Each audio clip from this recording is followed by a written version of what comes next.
Hello, and welcome to another episode of Macca in Your Attic, a Paul or Nothing spin-off show where the guest always shows me their junk. Ooh, misses. Today, we're going to go through an attic and take a look at 5 Beatle memorabilia items. I'm guessing it's going to be Beatles stuff today, but hopefully they're going to be unique, fun, strange, sentimental, hopefully with their own story. Let's see what we have. But before we do, make sure you check out the Patreon page for access to loads of future episodes of Paul or Nothing. Hit me up on the email at paulmccartneypod@gmail.com. Hit me up on the Twitter at McCartneyPod. Now, today, everyone, I'm joined by a new breed of guests, which I've been really excited to cultivate. And that is someone who I follow on Instagram purely because I know their collection is far better than my own. I mean, what more proof do you need than this chap is going to be a good fit than the fact that he has well over 5 copies of the Let It Be 50th anniversary album. I'm really excited to have him on. Everyone, will you please welcome Mr. Sam Contorno, aka Beatles Vinyl _ Sam O set 4 links and will be down below. Sam, how you doing, my friend? I'm doing well. Thanks for having me today. No, the pleasure is all mine. Thank you all for coming on. Let's get down to brass tacks. When did you first get into the Beatles, and when did you first start collecting vinyl? I think around 2009 is when I first started getting into the Beatles. I watched the movie Yellow Submarine a lot when I was a little kid. Awesome. So watched that. I pretty much memorized the script at one point.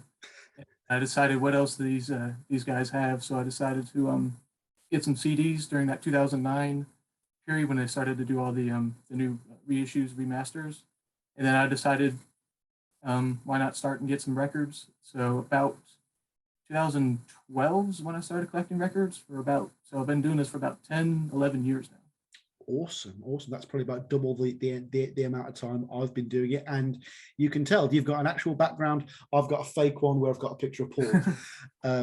Now, obviously, your handle on Twitter has the word vinyl in it. I'm guessing you are obviously there's other knickknacks behind you, but I'm guessing vinyl is the passion. It's the stuff you're going to spend the most money on.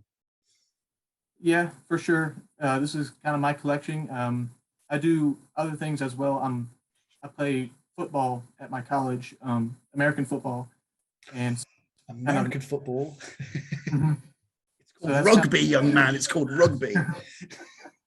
Well, it's okay. I do place kicking in football, so I do the kicking part. So, but my Instagram and the YouTube channel, I stick with primarily music and Beatles stuff. So that's kind of my little getaway from sports and all that. Excellent. So were the 2009 reissues the first items you bought with your own money? Can you remember the first vinyl you purchased? Yes, I actually have the first 2 albums with me. It was one of the items I was going to show. I will cut that question short. Cut his mic, folks. Cut his mic. But I believe the first CD I bought, I think I got it from my dad, was Abbey Road, the 2009 remaster. So. Excellent. Back before Giles came in and started putting his dirty little fingers all over it. You just said your dad there. Are you the only collector in your family, or does it run in the genes? I'm kind of the only one in my family that collects records. My dad did have a little chunk, I guess, in the basement a while ago, but he never really kept up with it, so I kind of absorbed his collection into mine. But yeah, I'm pretty much the only kind of collector in the family so far. I'm not the only one. Okay, maybe you are. So have any of these items today actually been taken down from a physical attic, or do you have a Beatles room? I mean, obviously you're in college. Do you take stuff with you, or do you have a base camp? Well, I have a base camp at home, and I got a pretty decent sized room. It's kind of upstairs, kind of most upstairs at my house, and in my shelf behind me, I have crates. And there's 2 levels of crates, 3 each level, and that holds my Beatles LPs. And then I have a shelf to my left, which holds my Beatles 45s. Excellent. I need to get more room for my albums. I've got my 45s have taken up an entire crate down here. I need to get another one, but you don't want that new crate to just have 2 LPs in it. You know, you have to spread them out, and then you want to fill it up again, rinse and repeat until no one wants to have anything to do with you. Sam, you've got to sell the vinyl. Never. Have you ever had to make a purge or anything like that, or have you kept everything you've owned? Fortunately, I have not been able, or unfortunately, I have not doing a purge. The only time I've sold a couple things is when I have duplicates of like exact pressings. Again, I have multiple copies of albums, but they're a little bit different pressings. So sometimes I get some records from outside family that might like Beatles records, so I kind of get those for free. And if I already have the same pressing, I kind of try to sell them to get new Beatles records. No, there's nothing worse than trying to explain to normal people that this copy, this is Capitol, and then this is EMI, and I mean, you're talking to someone right now who's still after their 6th copy of Paul McCartney's Russian album. I'm completely obsessed with that. You know, oh, this one's got a gold star, this one's got a silver star on it. You know, that for me is more interesting than any new Spider-Man film. You know, so. I mean, obviously, you're a big vinyl guy. Mm-hmm. Is there any part of the Beatles memorabilia circuit that you've got no interest whatsoever in collecting? I mean, I see you wearing Beatles clothes right now, so. Well, I don't really have too many Beatles T-shirts, but I do have an ugly sweater Abbey Road sweatshirt for the Christmas season here. I thought it would be nice to put on, but let's see, Beatles new Beatles magazines. I tend to stay away with unless they're kind of interesting, or like the 50th anniversary. Like there's the Mojo. Just saw that, yeah. And I do have one for Abbey Road as well. So something like a 50th anniversary magazine that kind of goes well with the display. I would probably buy one, but new Beatles magazines, they're kind of the same stuff, just kind of over and over again. So I kind of stay away from new Beatles magazines. I'm quite fortunate. I've got a little Facebook group of fanatics, and they will take photos of articles in like Uncut and Mojo. So I don't really have to spend that money. And eventually, if it's Paul, especially, it'll go straight on the PaulMcCartneyProject.com. A lot of it goes on Beatle Bible as well. You know, the resources we've got these days are truly astonishing. But the good thing about this magazine, it comes with a bonus CD with Beatles covers, and also a Let It Be, them doing Let It Be in a studio print. So that has a little bonus. That's pretty No, on the episode of this where I was the guest, I showed my copy of the Mojo Let It Be cover album, but it was on vinyl, and I probably listened to that more than I listened to my actual copies of Let It Be on vinyl, though. My 50th anniversary version of the Glyn Johns album is quickly working its way up the ranks. That's just a must-have, really. It really is. But you know, you've just mentioned Abbey Road there, Let It Be as well. What do you think about the current state of Beatle media? Do you think there's too much? Do you think there's not enough? Do you kind of tend to ignore the solo stuff? So for you, it is more spaced out. You know, how do you feel? Well, in terms of new solo releases, I tend to stick with one copy. Okay. I really try to limit myself with the solo stuff because it can get expensive in a hurry if you do Beatles and solo at the same time. So, as you mentioned out, I got copies of Let It Be. I got like the Target, Walmart, Barnes and Noble, copies. So I tend to save up for the Beatles different versions and just stick with one solo. But I think it's really, really fun to see new Beatles stuff come out because I wasn't born in the '60s. I think it's about the closest thing to get to like new Beatles releases to kind of some excitement and things like that. Yeah, I think the latest new thing we would have had would be like the 8 Days a Week soundtrack or something like that, like actual new stuff. Maybe one day we'll get the Star Club tapes, or maybe they'll re-release the BBC stuff on vinyl.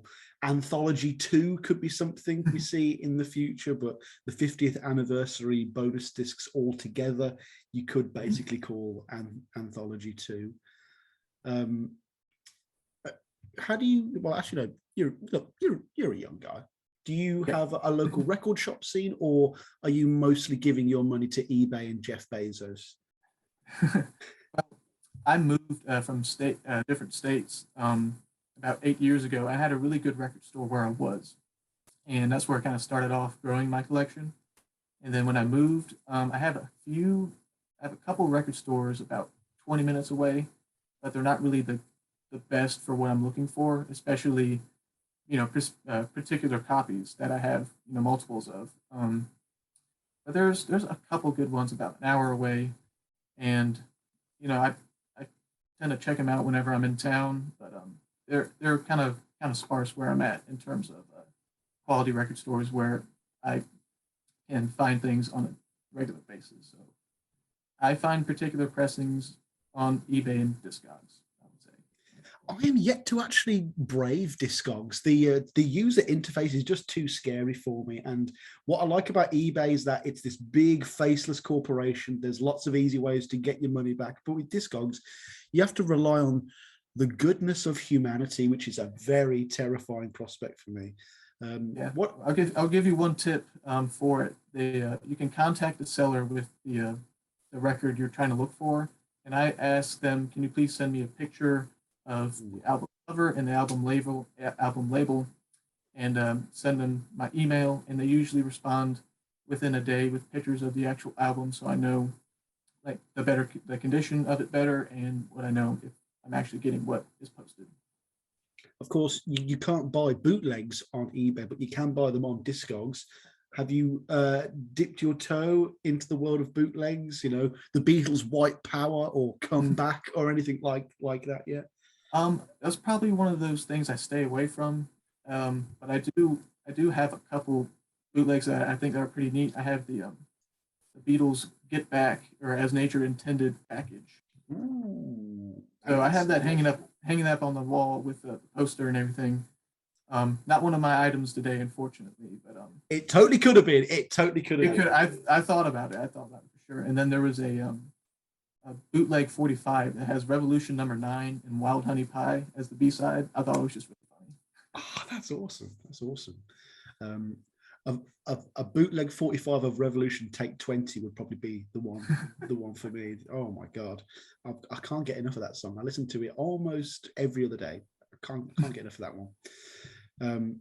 Is there any Beetle products you'd like to see come out in the future? Is there anything you're kind of hoping that, or does it just boil down to we want the 51st anniversary of Please Please Me with the Beatles for Sale, etc.?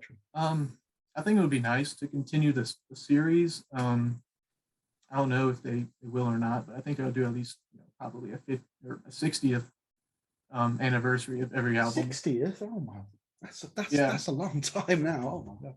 Mm-hmm. But I still haven't seen the original Let It Be movie because it hasn't been officially released. So I would love just the Let It Be movie itself just to be released on Blu-ray or something. Hopefully, it'll be a bonus feature on the Peter Jackson Blu-ray soon. That's what I'm kind of hoping. Oh man, imagine you've made a movie with the Beatles, and then one day it's just a bonus feature on a better movie. Poor Michael Lindsay Hogg, man, poor guy.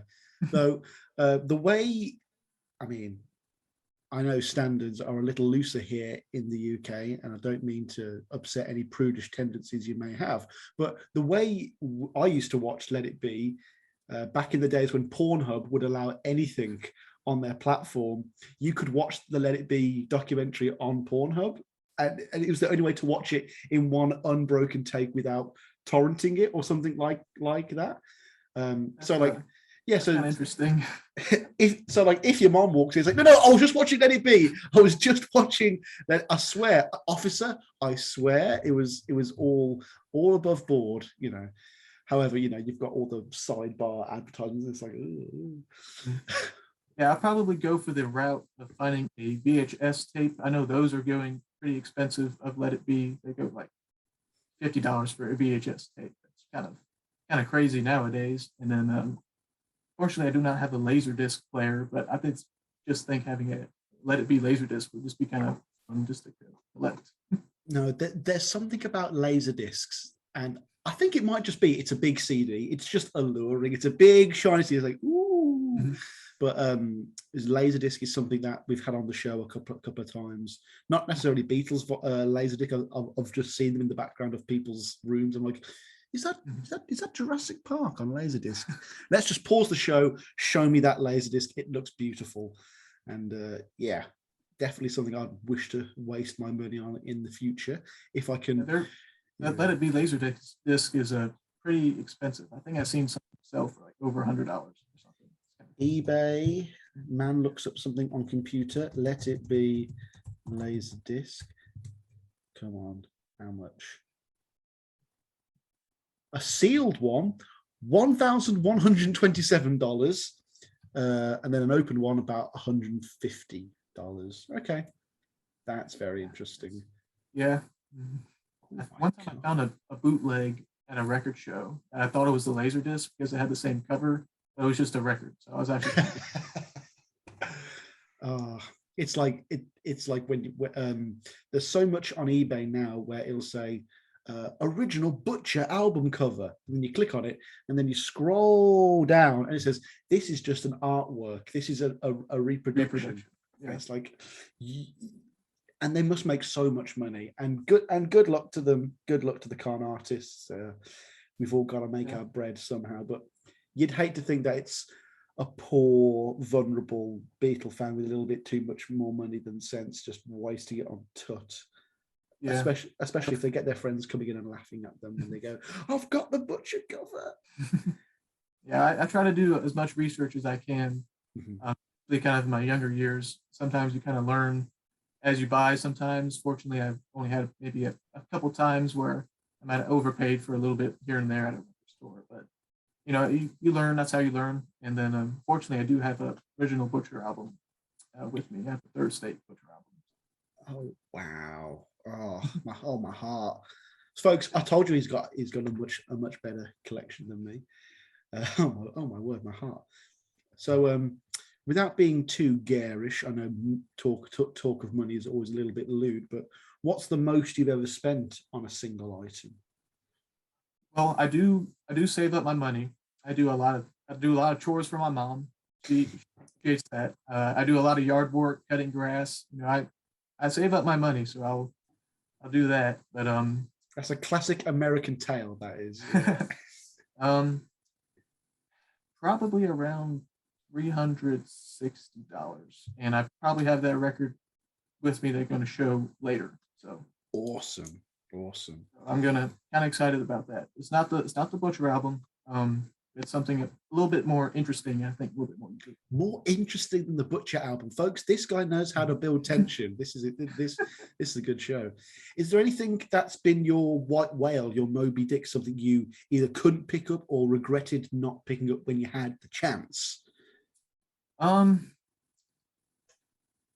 Fortunately, I haven't had too many, I would say. There was one when I was first time visiting a record store in my home city, and I found a Canadian copy called Beatlemania, which I believe is the first record, Beatle record to be released in North America. And they wanted $15 for it, and I was kind of confused what it was because I never seen the cover before. I thought it was kind of a bootleg, so I didn't buy it. Went back home, did some research. I was like, oh, that's pretty cool. So I went back the next time, and of course it wasn't there. So fortunately, I have picked up one in the future, so that's good. But I paid a little bit more than the $15. Unfortunately, I will never get over missing that picture disc version of McCartney's "Good Night Tonight." It was there. I could have bought it, but it was probably a couple of quid more than I wanted to pay. I'll get it next time, I said, and every time. Yeah. Go ahead. I was going to say, if you don't think to yourself, I'll get it next time, I bet it's got a better chance of staying. But this actually, I've just got it to hand. It might not show, but this copy of McCartney, the half-speed remaster that came out a couple of years ago, the only reason I was able to buy it is because I told it was a little independent record store that I like to support, just because. Because I kind of fancy the girl who works there, but also just because it's the only one that's local, and the fact that they've been open, especially through COVID, is just a marvel, really. But when I was there last time, I actually spent my money on a Kanye West vinyl. My Dark Beautiful Twisted Fantasy. You'd never see that in a shop and snapped it up like that. But I saw that there as well. I was like, right, can I see your favour? She was like, yeah, it's not fine. I'm going to put this in the wrong place at the back of the back. And she's like, why? Because I can't have this be taken. And luckily it was still there. However, I think we've all been guilty of doing that at least some point. Putting it at the very back. Yeah. The White Album box set is still there, but the Abbey Road one was bought by the last time I went. So I'm probably going to end up having to get that off eBay. Someone's going to take far too much money off me. Though so I got one more record. I think I probably passed up. It was the Magical Mystery Tour. It was the German copy from 1972, and I believe that's kind of considered one of the best sounding Magical Mystery Tour. I believe it's in true stereo if you have the right numbers. And I found one at a record show, but I wasn't quite into matrix numbers yet, just to make sure if it was the right one or not. So I decided to pass up on it just because I thought it'd be more around. But now they kind of go close to $100. So that one kind of stung a little bit. I still don't have that one. I'm on the look. How much is a Magical Mystery Tour EP here in the UK? Let's have a look, because the very first vinyl I bought was Magical Mystery Tour, the American pressing, and that goes for dirt cheap over here. I feel like it's sold more than the EP did. First pressing, £125. 2 times EP, £16.99. That can't be right. That can't be right at all. Yeah, they're more floating around the £70, £80 mark, probably about $100 or so dollars. Yeah, that's definitely a birthday purchase. That's definitely a birthday one. I'm lucky to pick up the first pressing of Magical Mystery Tour EP. I believe at a record show, a guy kind of had a good collection of Beatles stuff come in, and it was all reasonably priced. And so I also got to get back As Nature Intended from that same seller. So that was a good day. That was a very good day. I can just see the Ice Cube meme. It was a good day. What about foreign stuff? Are you interested in all of the Mexican EPs with just random songs on them, that kind of thing? Well, I would say for sure that a major part of my Beatles collection is foreign picture sleeves, for sure. I really, really like the unique pictures and all the different songs that came on the 45s and things like that. I'll probably show a couple of those later on in the video as well. But awesome. I think I have close to 300 Beatles 45s. Okay. Yeah. You can make a man feel that small, Sam. You really can. I mean, I've been doing it, even though I might look a little bit younger. I've been doing this for about, I guess, half my life, about 10 years. So a lot of research and a lot of digging. So, and that's a lot of cut grass.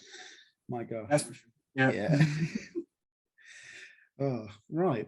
You know what? I think we've gotten to know you well enough. So I think we should get a little step ladder and climb up into your attic right now. We'll dust off a few cobwebs, that kind of thing. So let's have a look at your first item. Talk me through it. All right. Well, as I mentioned before, I'm going to show you the first record I ever bought, the sentimental part of the show here. I actually found the first 2 records I ever bought. I was actually at a salvage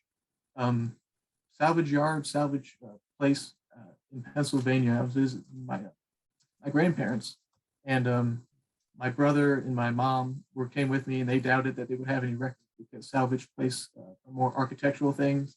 Mm-hmm. But the first time, I was like 11, so I kind of had some hope. Maybe they salvaged some records and they'll have a Beatles one. So this was the first one that I ever found. It was a U.S. pressing of Abbey Road here. Ooh, gorgeous. The cover's a little bit faded. It's kind of bluish. The light's probably not that great, but it's kind of has a blue tint to it.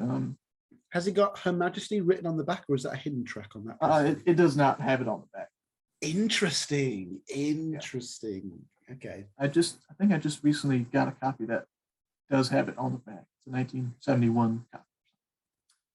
But I always like, here's the label. Nothing. U.S. Apple. Nice. And I really like the UK apples a lot better. That's just me. So that was the first one that I found. My mom and my brother were digging through the bins along with me at that time, and I kind of got a bit of a funny story for this one as well. But, U.S. Rubber sole here, Nice.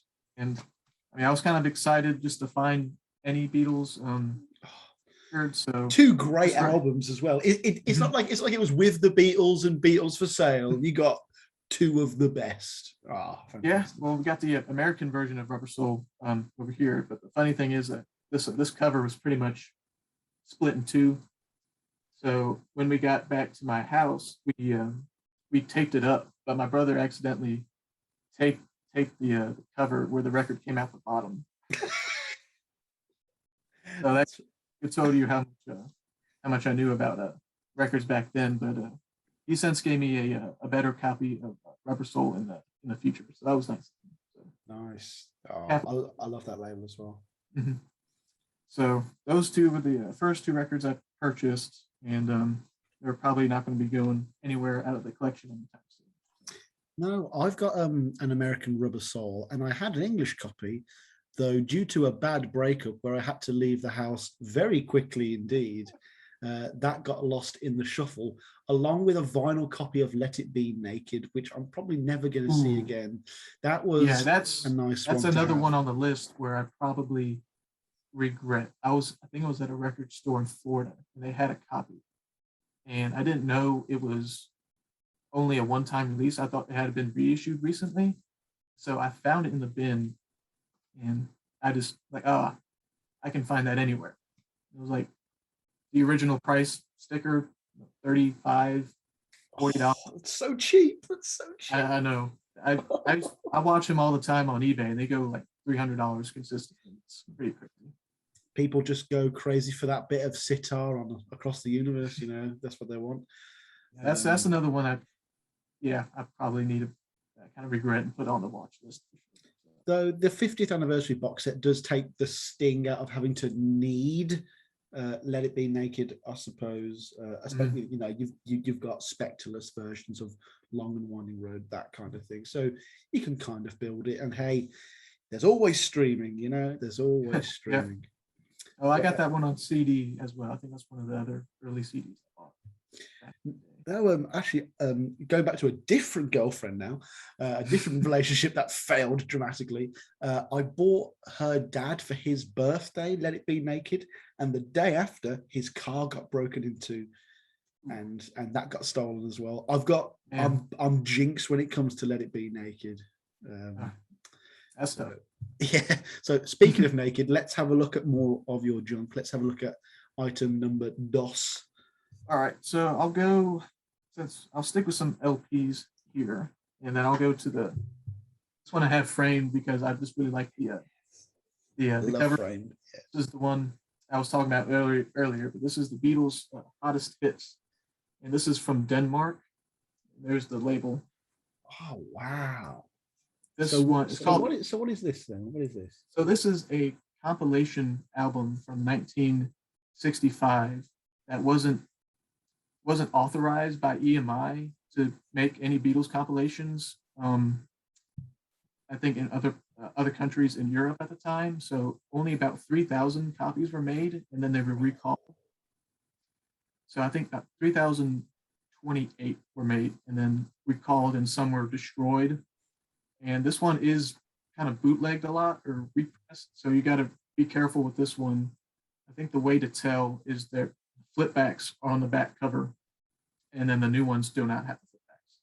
So I got it framed up, so I can't show the backside, but they're there, and really fortunate to find it in pretty decent condition. It's got a little bit of a corner ding at the top, but I mean the record itself is fine, and there's the label, kind of just a silver Parlophone label there. Gorgeous. Really cool. I really like it. That is really cool.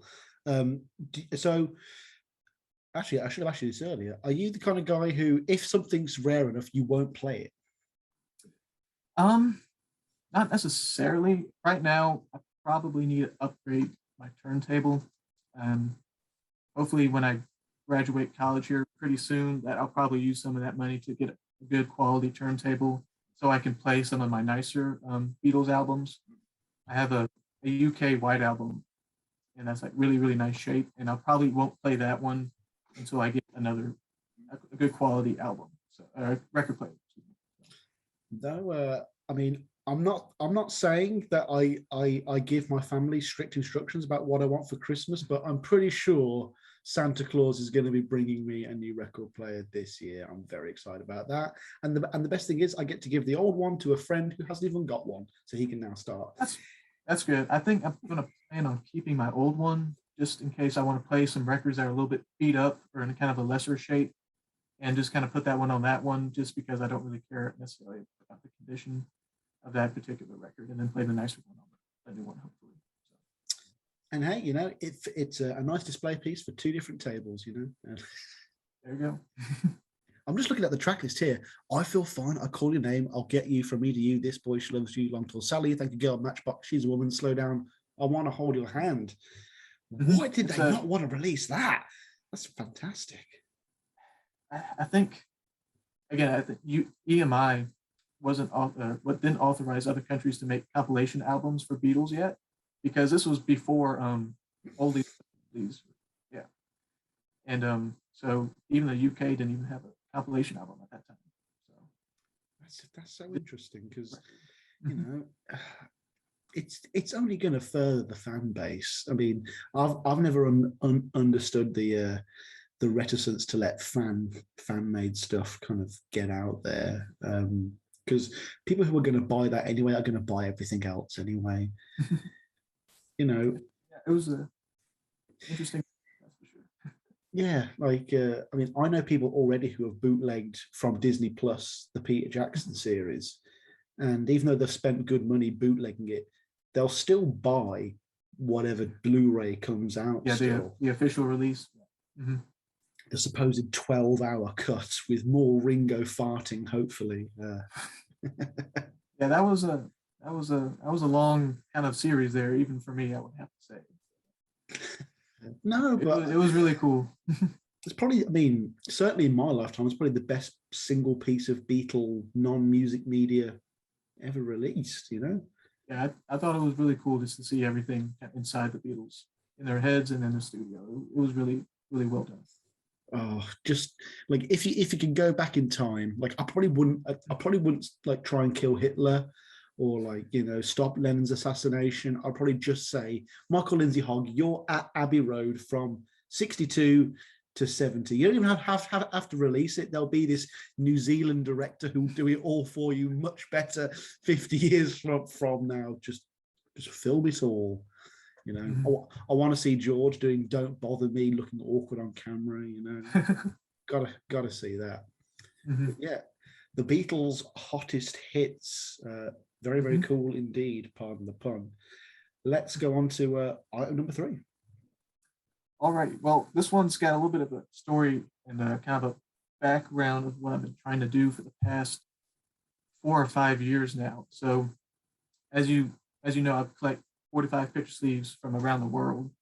So I want to just show a couple right now, and they kind of tie into the Beatles' one album, and I'll explain that in a little bit. But first, I'll show a couple picture sleeves from kind of unique countries, at least where from I'm at. This one here is from Austria.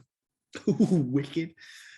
Yeah. So, Austria, but I love that. It looks more like Paul, that hairdo, I guess. The hairstyle. Yeah, this is the only picture sleeve they released in Austria. They released the same picture over and over again about 5 times, but they had different songs on them. Ooh. But yeah, they're just tough to find. I just like the cover a whole lot. And like that. Here I got from Turkey. And that's so classic cool. Picture, and it's on the Odeon label. Should have pulled out the records for these, but we're just focused on picture sleeves for this one. That's insane. From Turkey. Yeah, that one took a while to find, but I found a seller on Discogs. But, I said, yeah. So on this album, there's a poster that came with it. I kind of got it framed, kind of big, but anyway. Oh yeah, there's the Austrian Mhm. one, just there. Yeah, is So the there's Turkish about, one there? yeah, it's right here where my Oh, pinky is, corner. Yep. excellent. So there's about 126 Beatles 45 picture sleeves on this album. And how many have you got so far? I need 2 more. You need 2, folks. Right, stop what you're doing right now. If any of you, okay, which are the 2 you need? Tell my audience right now. All right, so I need From Me to You from Norway, which came out. It reissued on the Beatles singles box set, the reproduction picture sleeves. It came out on, but I'm not counting that because it's not an original one. But that's just me. And then this one is from France. It's a jukebox single. It's a Love Me Do, backside with boys, I believe. There's an EP that has the same picture, and I have that one.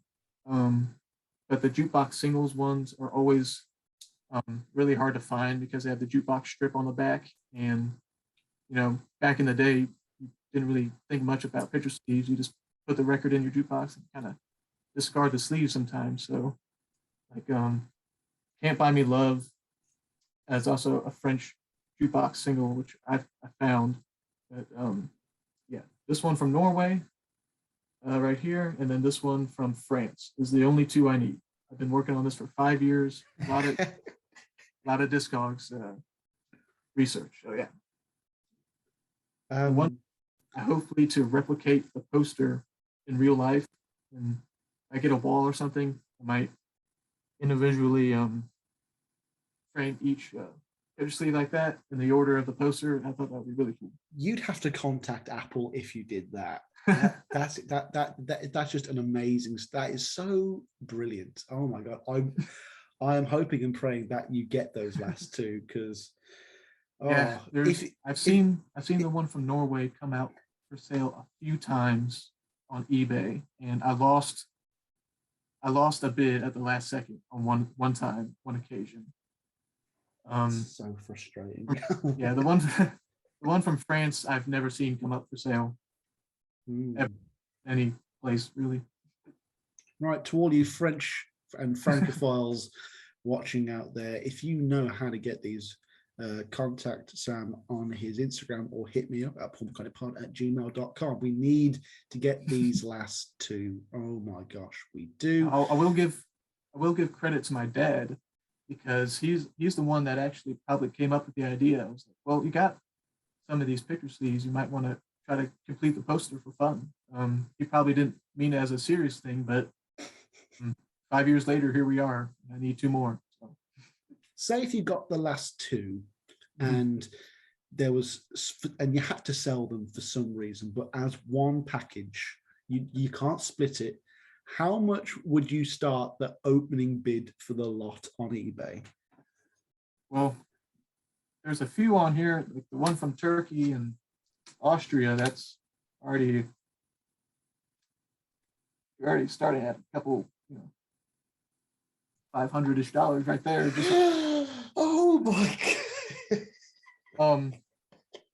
So there's it's in the thousands then. The opening bid. Yeah, I mean, there's some ones from Argentina. Those took me a while to find. I just got one about a couple weeks ago that completed that. So I'm now down to 2. There's again Norway, Belgium, Brazil. There's one from Yugoslavia, which is a pretty cool picture sleeve. Yeah, it's just picture sleeves from around the world. It's pretty cool. But yeah, I have no idea if I needed to sell them as a chunk where I would start it at. I would probably just have to calculate them all up and take it from there. Jesus. No, what I love about that collection so much though is that it highlights something you see a lot in the Beatles world, especially in Beatles literature, is that it's very UK and US centric. Like whenever people write about it, oh, it was number 1 in the UK, it was number 2 in the US, Yugoslavia, Argentina. They had fans everywhere. It is so impossibly far-reaching, and it must have been so great for those other countries that, especially if the Beatles never got to tour them, that, hey, we've got this unique Beatles product that, you know, people in the States 50 years from now are going to have to pay a pretty penny for. Yeah. Again, a few countries didn't have Beatles records released, like some of the communist countries, Soviet Union and Czech Republic, or whatever the country name was before it became its own country. So they have some interesting releases like in the 70s, but I think some Polish, they come in like postcards, Polish postcards, 45s. Those are kind of interesting. I haven't got into those yet, but I just thought that was kind of an interesting thing, just that people do whatever it takes to listen to some Beatles music. So I'm looking forward to seeing on your Instagram page in a few years from now when you get one of those Russian X-ray ones that it was either on vinyl or on acetate. That's the deep shit. That's when you're really going beyond the pale. That's kind of crazy what people did to listen to some Beatles music. Could you imagine being sent to the gulag just because you wanted to listen to I Feel Fine, you know? I believe I have a record from every continent except for Antarctica. So I thought that's kind of Mr. Gorbachev, tear down these walls and bridges. Oh, I'm sorry, folks. It was too easy for me. Yeah. I am so upset that you don't have the last two. And I'm sending all of my positive vibes. My family get no positive vibes now. They are all going towards that project. I want everyone, all hands on deck. We need to get this sorted. We really do. I appreciate it. Item number 3, that was incredible. Let's go for Quattro. All right, so we're going to go for some from rare foreign picture sleeves to a rare U.S. picture sleeve. I also got this one framed as well, but this is Can't Buy Me Love with You Can't Do That. And this is one of the rare U.S. picture sleeves. It's usually, you see this on I Want to Hold Your Hand, and I Saw Her Standing There. But same picture, different track listing, pretty rare picture sleeve. And I'm fortunate to find at a record show, and this happened to be the right time, right place, right price. Awesome. And all those people back in the day just throw the picture sleeve away. Oh, what are you doing? What are you doing? That's so valuable. Oh, I mean, have you got any interest in buying these just as 45s to sleeve yourself in generic sleeves, or is it's picture sleeve or nothing? Let's see. So you've got 300. Surely some of them have just got generic white card sleeves. Yeah, I do. Those are usually for the label variations or later pressings. Like there's an Apple series in the 70s that has all the singles that re-released and things like that. But yeah, I usually like to have my picture sleeves with the records in them, and then I sleeve them up, put them in the protective sleeve, put the record in a plain generic sleeve behind them. So that's kind of how it goes. Not necessarily every 45 needs a picture sleeve. Again, for the label variations, but that's kind of how I deal with it.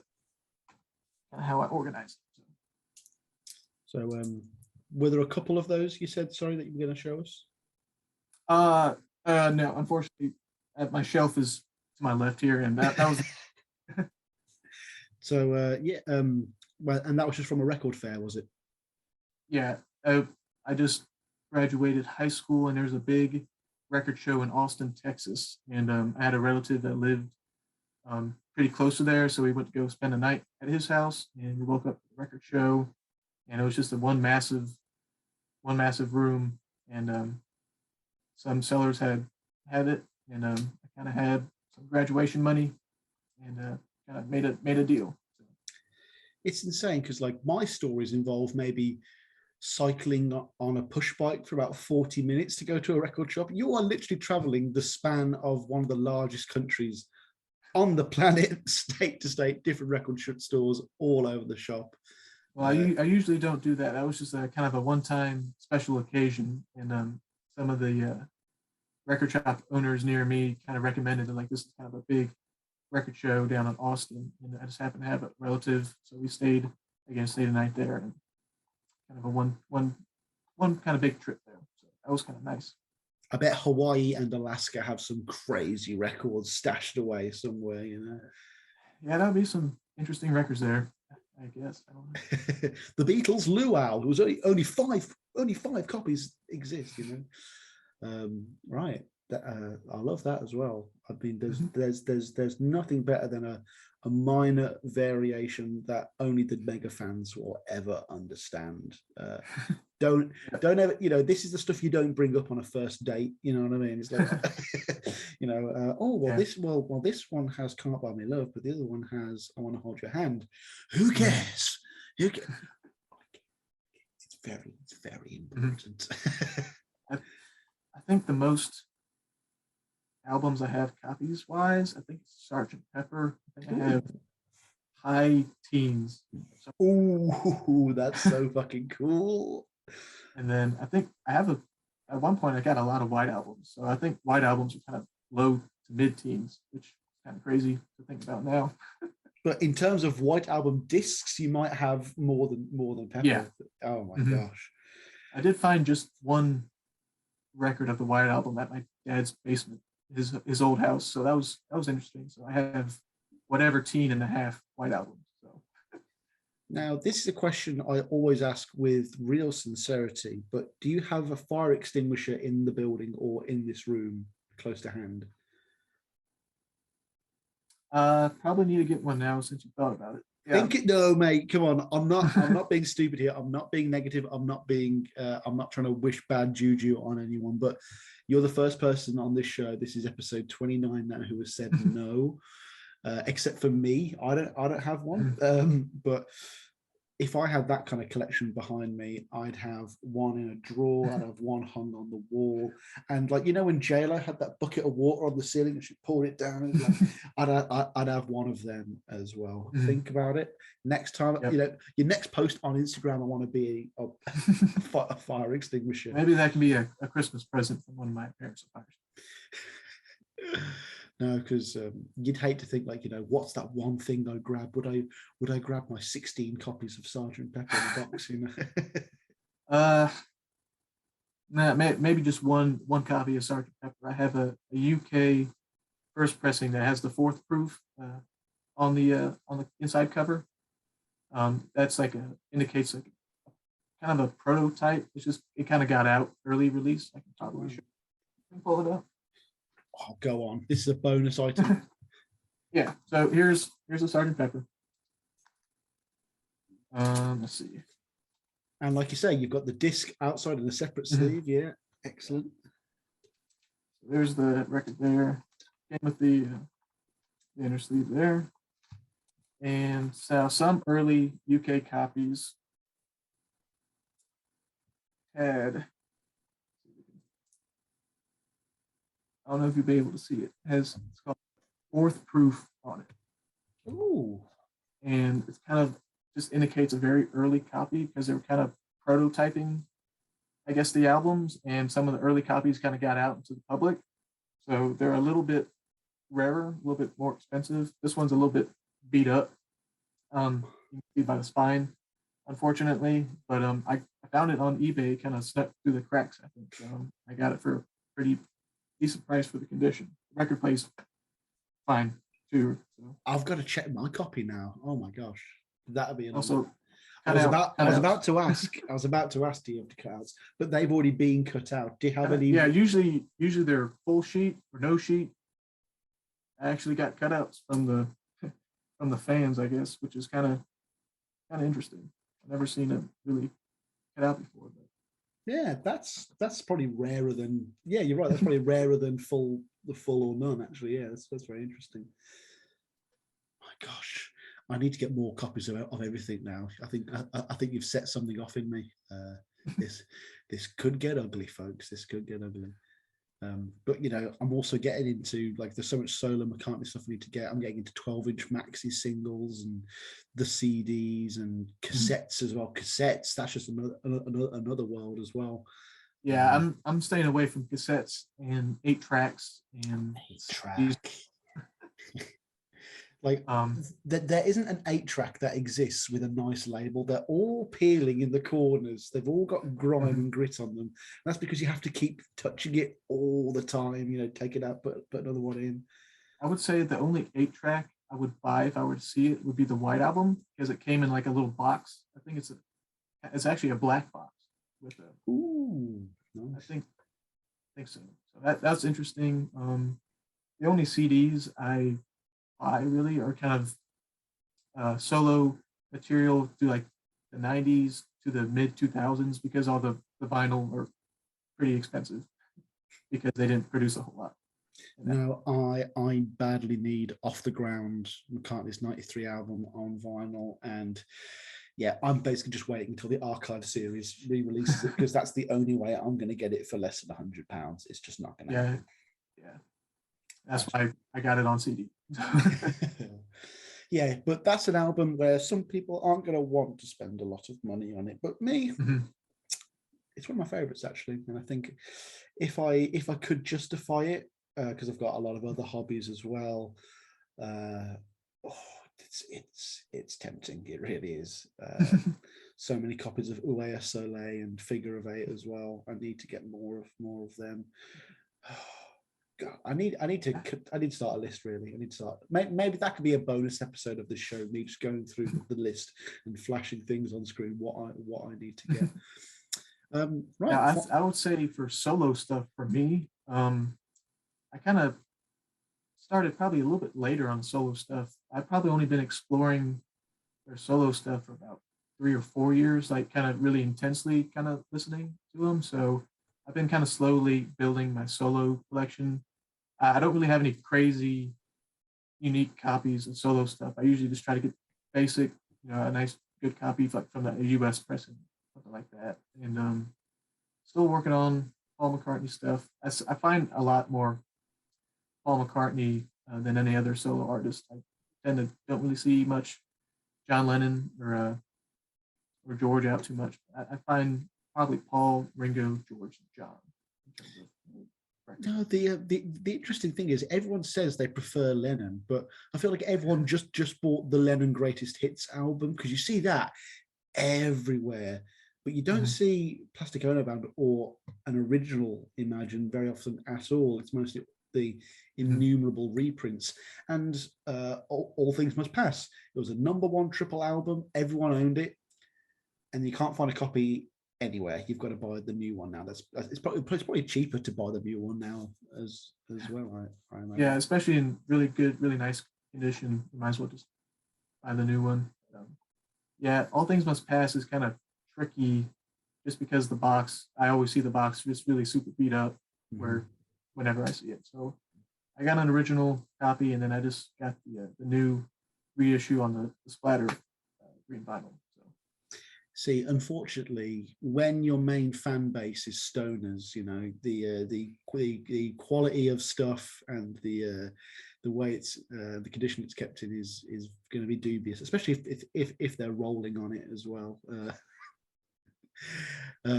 Anyway, fifth and final item. What do you got for me? All right, so this one's probably under the unique category. I would say cover is just really kind of bizarre. This one's from Israel. Oh, okay. I'm excited. Folks. The Beatles' Greatest. Oh, I've seen that picture. That's them as old men. That's fantastic. Yeah, it's really. I don't even know how to describe it, to be honest. But so there's the front. Oy vey! Oh my gosh. This record's a little bit beat up. I'll show the back too. Oh my god! Yeah, I think these are like that middle right one's terrifying. Oh my gosh! What is that? I don't know. I don't even want to. These are all. They all look like drawings from like pencil art. Yeah, from like Beatle Fan magazine or something. Oh my gosh! Beatles Greatest. It's just another compilation album, kind of early to mid Beatles era type songs on here. They packed a lot of songs on here. It seems like. There's a lot, yeah. There's 8 songs on each side. I Want to Hold Your Hand, Twist and Shout, Hard as Night, 8 days a week. I Should Have Known Better, Long to Sally, She Loves You, Please Mr. Postman. I Feel Fine, Rock and Roll Music, Ticket to Ride, Please Please Me, It Won't Be Long From Me to You, Can't Let Me Love, All My Loving. What a lovely little collection. I'm sure there's a Spotify playlist I can listen to right now that has all of that. Here's the label. It's on the Parlophone One Box EMI. So it's official then? Mm-hmm. Yeah, released in 1969. In 69? Oh, so they had 4 years to add extra stuff and they just chose not to. Mm-hmm. I believe there's also a version on the Apple label as well. Ooh. Maybe they just didn't like the psychedelic stuff out there in the East. Maybe. Yeah. So there's the EMI Apple. It's a nice little logo there. That's insane. That is so cool. Not only did he have picture sleeves from every corner of the earth. Oh my God, that's so cool. A Beatles album from the Holy Land, folks. I don't know how anyone's ever gonna top that again. That's insane. Well, believe it or not, I found it in the United States at a record show. Some guy had it. It was kind of on kind of the plastic walls in front of the bins. It wasn't in the best of shape, so I kind of picked it up just because it was an interesting looking cover. Oh my God. Interesting is the prime word there, folks. That's a very interesting cover indeed. Oh, I can just imagine someone goes out there after his bar mitzvah, picks it up, brings it back home, doesn't even know what he's got. Oh my gosh, that's incredible. That's one of the favorite things I've ever had on this show. That's really good. And yeah, that's it. We've come to the end of your 5 items there, Sam. Thank you so much for coming on. That has been it was fun. That has been incredible. I've had I've done a couple of episodes this week, but this has blown the other ones out of the water. I can't wait till this one's released. So I'm guessing all of this will eventually make its way onto your Instagram page. I hope it does. I want to see all those picture sleeves on. I want to see them all. Yeah, I hope so. One day, just to post the poster on one slide, and then kind of recreation of all the picture sleeves, probably on the floor at one time. Probably have to get on a ladder just to get it all in frame. End goal, hopefully frame them all, put them on a wall. Probably won't be anytime soon, but I just need 2 more. Hopefully get them within a couple years. So. You need to go to an art gallery and have it displayed properly. That would be. People would see that. People come and see that. You can make sure the gallery displays it nice and protected, so that you can take it back. Probably have a whole Beatles museum just on record pressings and all that kind of stuff. That would be something I would like to curate maybe one day. Just Beatles museum, just different record pressings all over. I mean, it would just be nice if there was a book just of every unique Beatles album cover as well. I think there's some books out there that show like picture sleeves from Sweden, Italy. I think there's a little series out there, but let's see, get on my computer here if I can. But there's a website called 45 Cat. I don't know the official name of the website per se, but if you type in the Beatles, they have pick any country that they have listed there. There's about 3,000 different copies of Beatles photos and pictures from all over the world. That's kind of how I got. I'm on it now. 3,145 items. Oh my gosh! Mm-hmm. And you can click on a country, see the picture sleeve, and that's how I kind of got familiar with all these picture sleeves, like where they're from, what year they came, and that's kind of probably how I started doing that. How have I not seen this one? The Beatles Million Sellers. She Loves You, I Want to Hold Your Hand, Can't Let Me Love, I Feel Fine. 6th of December, 65. You've just opened a wormhole for me here.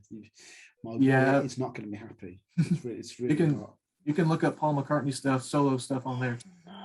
Oh no, this is going to be bad. Oh no, this is going to. Oh my gosh. Unfortunately, they don't do any marketplace or buying or selling, but it's just a good kind of visual informational webpage for Beatles 45 registries or albums. And, if you click on individual the record, I think pops up and it'll show you the record album labels as well. Oh my gosh. Oh no, there's a lot for me to get through here. Oh dear, folks. Looks like I'm going to be very busy over the next few days. Do not try and contact me. Oh no, that's just Europe. Oh no. Uh-huh. Oh Yeah. no. Okay. Oh, okay. My favorite album covers. Let's go straight to Japan. Oh yeah, those sexy side borders on the left. That's exactly what I want. Which The one is Ram that? one for Japan. Hang on. Will it show my screen? No, it won't. It won't show my screen. This shitty little camera. Oh well. Sam, thank you so much for coming on the show. This has been. Thanks for having me. It's been really fun. It's been a real pleasure. Folks, this has been another episode of Macca in Your Attic. I have been your host, Sam Wiles. My guest today has been Samuel Contorno, aka Mr. Beatles Vinyl _Samo Set4. Make sure you go and check out his stuff. Go and subscribe. Links will all be down below as per the usual. But as always, keep listening to Paul, keep listening to the Beatles. Hare Krishna, peace and love, and no more autographs. Take care, everyone. Bye-bye.